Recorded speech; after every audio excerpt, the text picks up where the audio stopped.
I don't even want to know Where? who it was. In Africa? Southern Italy? Private terrace. I'm here to celebrate with the esteemed Mimo Pratico, whom everyone knows, and then I will say his qualifications. And we celebrate the International Day of the Sport for Development and Peace. And he has been many times president of the Italian National Olympic Committee in past years. He has had with an incredible sports career behind him. And right now he is here as the representative of the governor of District 108Y because he is the district head for sports and social matters. And so I asked him if he can tell us on this important day what are and how necessary and vital sport is for the unity of people and peace.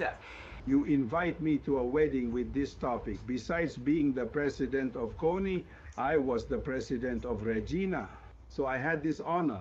And talking about sports, talking about bikes, I believe it is a combination, a fundamental marriage because where there is sport, the peace arrives, wars stop, and we must always carry forward these concepts because in a world now where for some aspects people no longer think, everything is done by impulse, there is a need for of events, of organizations, of associations that send messages of peace through sport.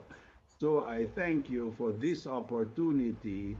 We will follow this path together where there is a sense of service. As a layperson, I am available and clearly using the sport I am really starting out with at 46 years old. He's cool, huh? So for me, it is a matter of pride to intervene and connect sport to social value like biking, which is fundamental for the salvation of people. Thank you, thank you.